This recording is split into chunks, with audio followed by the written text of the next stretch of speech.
요즘은 열기가 많이 식었지만은 한때 성공학에 대한 부분에 대해서 많은 사람들의 관심이 있었습니다. 그래서 서점에 가보게 되면 서점 한 켠에는 성공학에 대한 부분으로 가득 차 있는 책들이 있었습니다.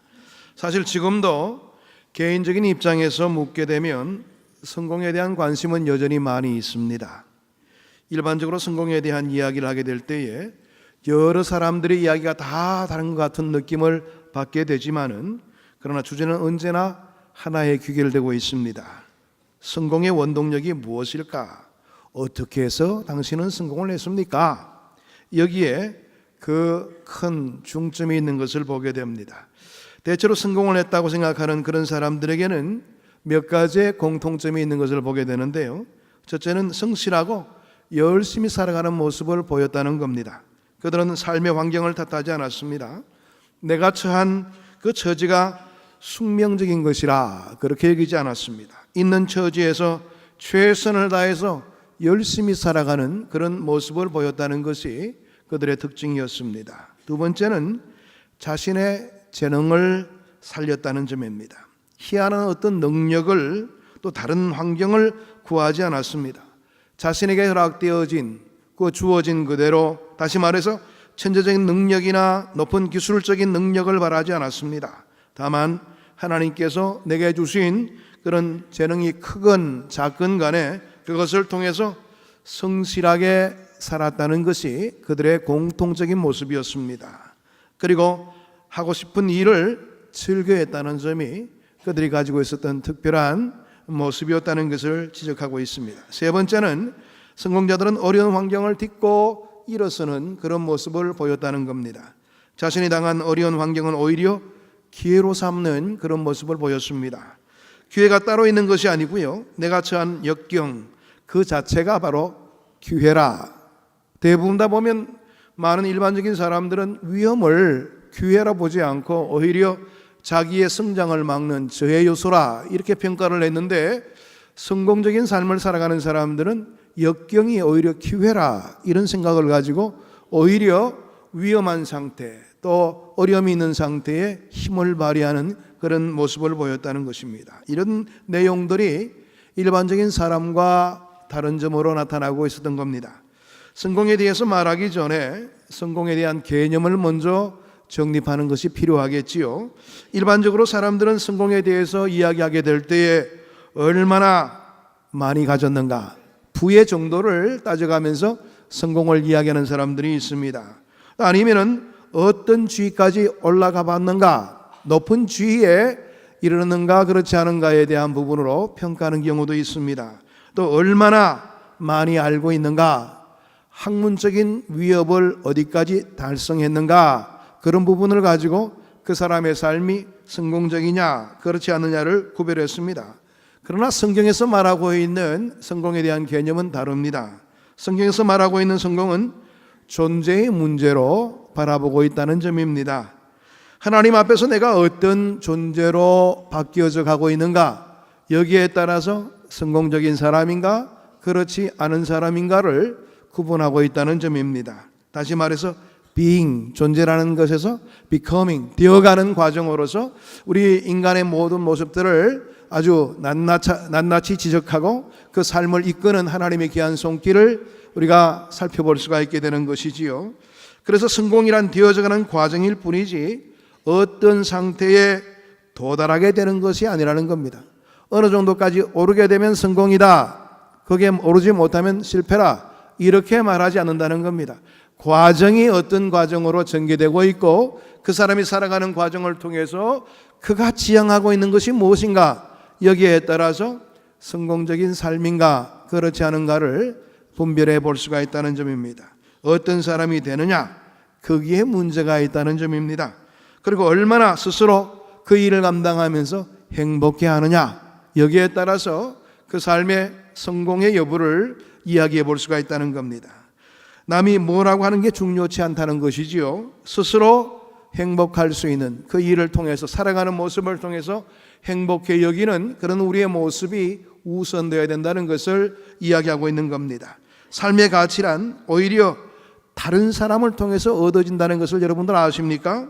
얼마나 많은 사람들을 기쁘게 할 수 있고 행복해 했느냐, 여기에 따라서 우리의 삶이 성공적이냐 그렇지 않느냐를 구분해 볼 수가 있다는 사실입니다. 마지막에 어떤 사람으로 남느냐, 어떤 사람으로 기억되느냐, 거기에 성공을 말할 수 있는 잣대가 있다는 것을 성경은 이야기하고 있는 겁니다. 오늘 성경에 나타난 요셉이라는 사람은 그런 성공의 대표적인 사람이라 이렇게 이야기해 볼 수가 있습니다. 그가 애굽의 총리 대신이 되어서 그렇다는 것이 아닙니다. 본문에 나오는 것 같이 그는 하나님으로 통하여 신임을 받은 사람이었습니다. 그는 진실했습니다. 먼저 하나님 앞에서 신실한 모습을 보였고 자기 자신 앞에서도 신실한 모습으로 살아가는 그런 모습을 드러내고 있습니다. 오늘 본문 2절의 말씀에 그런 내용의 모습들이 그대로 그려지고 있죠. 그리고 능력을 인정받았습니다. 또 다른 사람이 그를 믿어주는 그런 모습까지도 보이고 있는 겁니다. 그게 3절의 말씀 속에 나타나고 있는 내용의 말씀이죠. 진실을 믿고 그의 능력을 믿어주었다는 것입니다. 좀 더 나아가서는 그런 많은 사람들이 기쁨으로 힘차게 일을 감당할 수 있도록 그렇게 만드는 그와 같은 사람이었습니다. 사실 이런 지도자가 필요한 것이지요. 어떤 분들은 사람들을 오히려 열심히 일하는 그 일들을 방해하는 분들이 계셔요. 지도자로 있으면서도 오히려 일하지 못하도록 만들고 짜증나게 만들고 힘들게 만들고 자기 자신은 굉장히 대단한 사람인데 오히려 많은 사람들에게 그와 같은 영향력을 주고 있다면 이것은 잘못된 지도자의 모습이죠. 비록 그는 노예였지만은 정신적으로는 주인의 위치에 서 있는 사람이었습니다. 그는 어렸을 적부터 야곱의 자녀들 가운데서 유달리 아버지의 사랑을 많이 받고 자란 사람이었습니다. 그가 노예로 팔려간 다음에는 노예 중에서도 그는 인정을 받고 많은 사람에게 신임과 존경을 받고요. 오늘 본문의 말씀 4절에 나타나는 것처럼 요셉이 그의 주인에게 은혜를 입어 섬김에 그가 요셉을 가정 총무를 삼고 자기 소유를 다 그의 손에 위탁하니 주인인 보디발이 자신의 모든 것을 맡길 만큼 그를 신임했다는 겁니다. 요셉은 가는 곳곳마다 사람들에게 신임을 얻었던 사람입니다. 그러니까 그의 삶이 얼마나 많은 사람들보다도 특출한가 그렇게 생각을 해볼 수가 있습니다. 그가 그 특출하게 된 그 배경에서는 하나님 앞에서의 삶이 있었다는 점입니다. 그가 능력이 특출해서 그런 것보다도 오히려 하나님 앞에 살려고 노력했더니 그의 삶이 많은 사람들에게 신임의 대상이 되고 많은 사람들에게 능력을 드러낼 수 있는 사람이 되고 많은 사람들에게 도움을 주는 사람이 되었다는 점입니다. 그런가 하면 죄수로가 되었을 때에 같은 동료 죄수로부터도 그는 존경을 받게 됩니다. 그는 왕 앞에 섰을 때에 전적으로 왕의 은총을 입기도 했습니다. 그것이 바로 성경에 나타난 요셉의 모습입니다. 그는 그와 같은 인품을 가졌던 사람이었던 겁니다. 그것이 우리가 알고자 하는 성공자의 삶이 아닌가 우리는 그렇게 생각을 해볼 수가 있게 되는 것이지요. 그는 환경과 관계없이 살았던 사람이었습니다. 환경이 어떻게 바뀌든지 간에 그는 상관이 없었습니다. 언제나 하나님 앞에 살았고요. 어떤 환경에 처하든지 간에 신실함을 유지했습니다. 바로 그와 같은 모습을 가졌기 때문에 어떤 유혹과 어떤 시련 속에서도 굴하지 않는 그와 같은 모습을 보였던 것입니다. 더욱 중요한 것은 요셉이요 과거의 노예가 되지 않았다는 점입니다. 그의 과거가 어땠습니까? 형들이 동생인 요셉을 팔아먹었지요.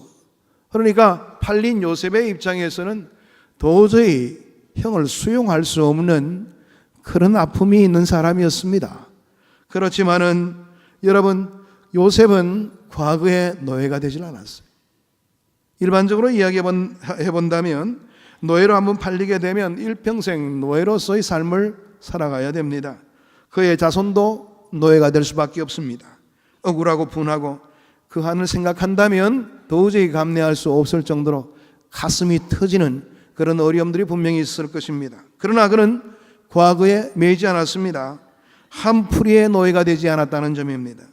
우리 주변을 보게 되면 한풀이의 일생을 다 허비해버린 사람들이 많이 있는 것을 보게 됩니다. 어려운 일이 있다면 그런 어려운 일들이 반복되지 않도록 제도적으로 만들어서 더 성숙하게 대응한 것이 미래를 바라보는 미래적인 삶의 모습이지요. 꼭 복수하겠다고 덤비들게 된다면 또 다른 한을 낳을 수도 있다는 사실을 우리가 깊이 있게 생각을 해야 될 것입니다. 이렇게 또 하나의 비참한 것으로 남의 어려움들을 가중시키는 일들을 감당하는 사람들이 있다는 것, 여기에서 끊임없이 많은 어려움들이 계속 반복되는 가능성이 나타나고 있다는 사실에 유념을 해야 될 것입니다. 지난날에 억울한 것도 한이 맺히는데 이제 또다시 소중한 현재와 미래를 그 과거에 다 허비해버린다면 그 얼마나 낭비적인 삶입니까? 과거 때문에 모든 것을 망치는 일은 없어야 될 것입니다. 요즘도 보게 되면 우리가 정치의 현실에서 보면 그저 복수에 급급한 그런 모습들을 우리가 바라보지 않습니까? 그런데 요셉은 그런 점이 없었다는 겁니다. 충분히 자기가 복수를 갚을 수도 있는 입지에 서 있었지만은 그런 모든 것들을 다 수용했습니다. 미래를 향해서 가고자 했던 그런 인물이 바로 요셉이었던 겁니다. 그 억울한 한을 품고도 그는 자유했습니다. 아무 소망도 없는 노예 생활이지만은 그는 그 현실을 그대로 받아들이고 진실하게 성실하게 열심을 내는 모습을 보였습니다. 그리고 하나님의 사랑의 정체식을 가지고 경건되이 그의 삶을 지속하는 모습을 보였지요. 우리는 이것을 기억해야 될 것입니다. 그는 하나님 앞에서 성실했다는 점입니다. 그 누구를 위해서가 아닙니다. 그 하나님 앞에서 그는 경건하게 신앙의 정체식을 가지고 분명히 하나님을 섬기며 하나님 중심의 삶으로 모든 것을 예비했더니 그의 삶의 모든 전반이 하나님 보시기에 아름다울 뿐만 아니라 많은 사람들에게도 인정받을 수 있는 성공적인 삶을 살 수가 있게 된 것입니다. 종교개혁자 칼빈은 그가 27살의 나이에 쓴 프루의 명작이 있습니다. 여러분이 잘 알고 있는 기독교 강요라는 책입니다. 그 책 속에서 그리스도인의 삶을 간단하게 두 가지로 요약을 하고 있는데요. 첫째는 뭐냐? 그리스도인의 삶은 십자가 앞에서 계속적으로 자기를 부정하며 살아가는 것이 바로 그리스도인의 삶이라, 그렇게 칼빈은 평가를 했습니다. 자기를 부정하는 삶을 살아가는 것이 그리스도인의 진실된 삶이 되어야 된다는 겁니다. 십자가 앞에서 욕심도 버리고 질투도 버리고 시기도 버리고 절망도 버리고 나의 모든 부분들을 다 내려놓고 시작하는 것, 여기에 그리스도인의 참된 삶의 모습이 있다, 이렇게 평가를 하렸습니다. 또 다른 하나는 그리스도인의 삶이란 순례의 길을 걷는 것과 같다, 그렇게 평가를 했습니다. 여러분, 순례자를 보시기를 바랍니다.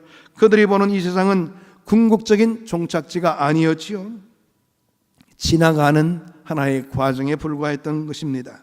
집이 있다고 해서 내가 그 집에 오래 살 수가 있게 되는 겁니까? 영원히 살 수가 있습니까? 나에게 돈이 있다고 해서 그 돈이 영원한 것입니까? 우리는 다 죽음에 이르게 될 때는 놓고 갈 그런 대상이 이 세상에 속해 있는 것뿐이라는 것을 생각해 볼 수가 있습니다. 그러므로 절제한다는 것은 당연한 모습인 것입니다. 그리스도인들은 그래서 욕심을 부릴 것이 하나도 없는 것이지요. 저는 옛날에 어린 시절에 아이들과 동네에서 많이 놀았는데요. 그때 여러분들 다 그런 경험들이 있을 것입니다. 땅 따먹기를 했습니다. 그렇죠? 예, 여러분들도 다 그런 경험이 있죠? 땅 따먹기를 하다가 나중에 이제 해가 뉘어지게 되면 어머니가 부르죠. 일용아, 이렇게 부르게 되면 그 많은 땅을 따먹었어도 뭐예요? 다 놓고 가야 되는 거예요. 왜? 저녁 먹으러. 이게 바로 우리의 인생입니다. 다 놓고 갈 수밖에 없는 겁니다. 이게 바로 우리가 이 땅을 살아가게 될 때의 순례자의 길이라는 것이죠. 요셉이 그러했습니다. 그가 생각하는 먼 길을 바라보며 오늘을 생활했던 사람이 바로 요셉이었던 겁니다. 그리고 하나님의 이름을 높이기 위해서 최선을 다름질하는 그런 모습을 보였죠. 오늘 본문 성경 5절의 말씀을 자세히 보게 되면 하나님께서 요셉을 보시고 보디발의 집에 복을 내렸다, 그렇게 성경은 이야기하고 있죠. 이 점이 정말 아름답게 보입니다. 요셉을 보시고 하나님께서 이 보디발의 집에 복을 허락하신 것을 보디발 자신도 알고 있다는 사실이에요. 여러분, 이처럼 복된 삶이 어디 있겠습니까? 자기도 복될 뿐만 아니라 자기 하나를 통해서 믿지 않는 사람들까지도 복되게 만들 수 있는 존재, 이런 존재가 성공적인 삶이라 이렇게 평가할 수 있지 않겠습니까? 여러분, 보디발은 그렇게 생각했을 것입니다. 우리 집에 복덩이가 굴러왔구나.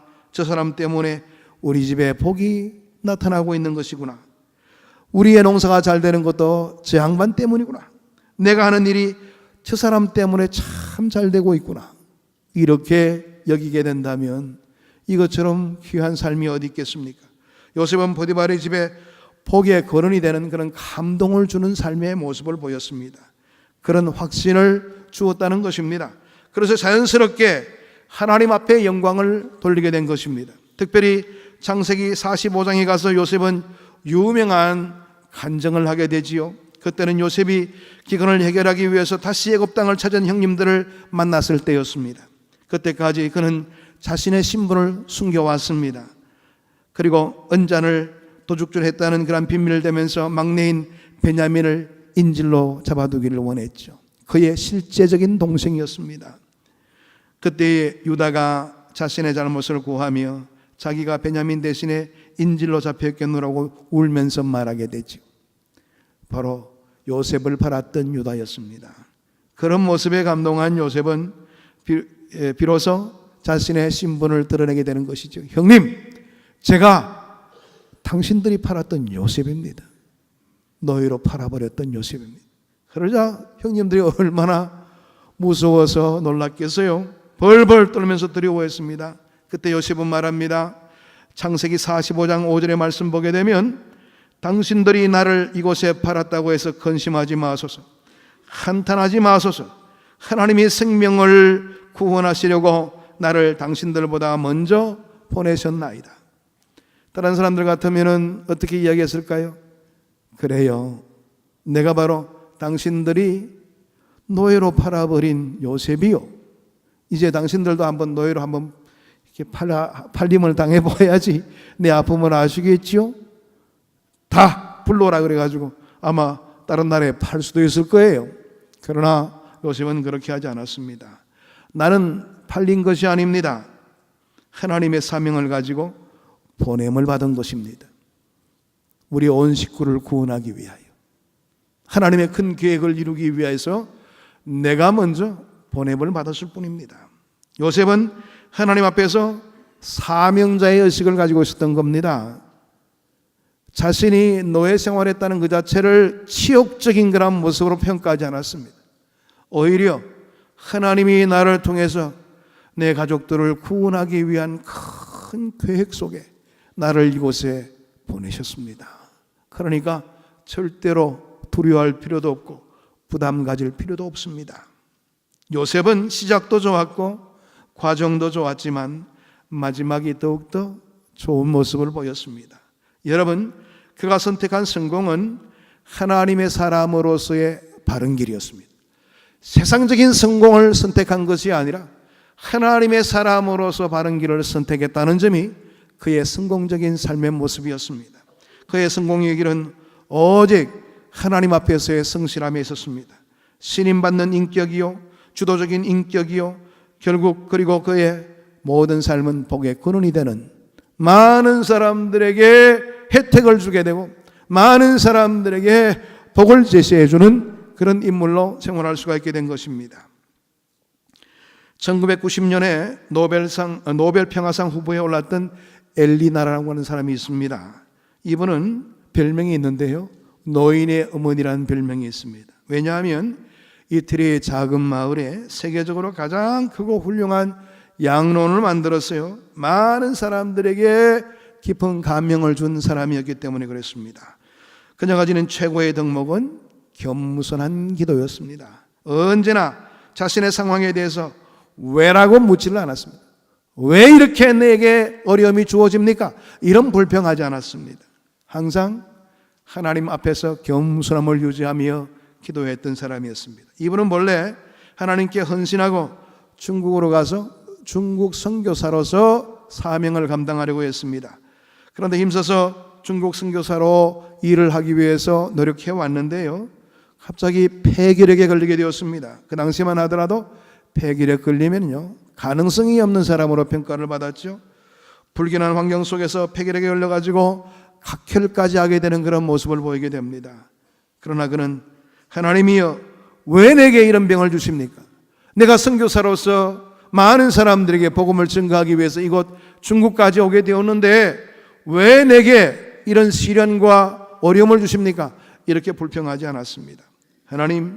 하나님은 병이던 저에게 지금 무엇을 원하십니까? 조용히 겸손하게 하나님께 아뢰었습니다. 그리고 나서 이제 그는 더 이상 지탱할 수 없어서 고향에 돌아오게 되었는데요, 아버지가 유산으로 물려진 풀모지의 넓은 땅이 있었습니다. 그것을 개간해서 농사를 짓기 시작했습니다. 그래서 농사를 해서 얻은 수확을 가지고 자기가 못다 이룬 꿈인 중국 선교사들을 위해서 많은 후원금을 보내게 되었습니다.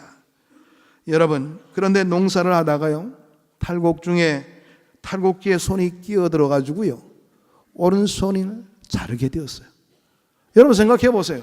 자기가 농사 지으면서 농사 지은 것 가지고 하나님의 일에 최선을 다해서 이렇게 헌신하고 마음을 다하는데 이건 또 웬 날벼락입니까? 여러분 생각할 때는 아마 모든 걸 포기할 것 같아요. 그렇지 않습니까? 예? 그런 위기적인 상황이 주어지게 된 겁니다.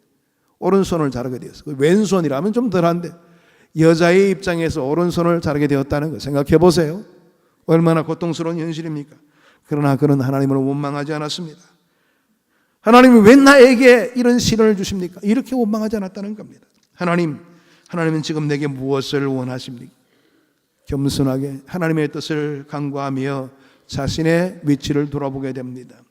그리고 농사를 정리하고 그 땅에다가 양로원을 짓고 노인들을 위로하기 시작했습니다.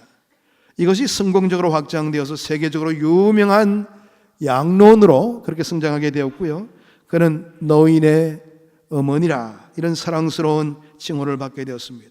그의 신앙의 환경에 그 모든 모습들을 바라보게 되면 참 감내하기 힘든 그런 상황이 주었지만은 그러나 그 어려운 상황에 좌우되는 그런 신앙이 아니었습니다. 하나님의 선하심을 절대적으로 신뢰했습니다. 그 어떤 일이 닥쳐도 그의 기도는 신앙적인 기도만 있었던 겁니다. 하나님은 지금 나에게 무엇을 원하십니까? 여러분, 우리가 진정으로 성공자가 되기를 원한다면 결코 환경을 탓하지 말아야 됩니다. 원망하지 마시길 바랍니다. 어려움이 있다면 하나님께서 우리에게 복을 주시는 기회로 보고 주님 앞에서 성실하게 또 신실하게 그리고 감사함으로 살아가시길 바랍니다. 그럴 때 우리의 삶에 큰 변화의 과정이 있게 되는 겁니다. 때가 되면 하나님의 역사하심을 통해서 진정한 복이 어디에 있는가를 체험할 수 있도록 하나님은 우리를 이끌어 주실 것입니다. 이게 바로 성공자의 삶인 것입니다. 이제 올해도 한 달이 남짓 남아 있습니다.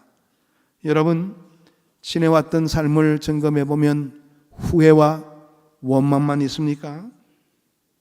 그런 마음이 들거들랑 오늘 이 엘리나의 기도를 생각하시길 바랍니다. 하나님은 지금 나에게 무엇을 원하십니까?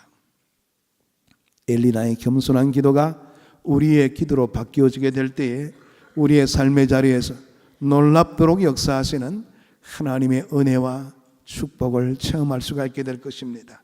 올 한 해 성공자의 삶을 마감할 수 있는 비결, 그것은 다른 곳에 있는 것이 아니라 나의 현재의 삶의 위치가 아무리 열악하다 할지라도 하나님의 선한 뜻을 기다리고 하나님의 은총을 바라고자 하는 하나님 앞에서의 성실한 삶, 여기에 우리의 성공의 비결이 있다는 것을 꼭 깨달아 하시고 오늘도 그와 같은 모습으로, 요셉 같은 모습으로, 엘리나의 모습으로 성공의 삶을 살아가는 우리 모두가 되기를 축복합니다. 기도하겠습니다. 하나님 감사합니다.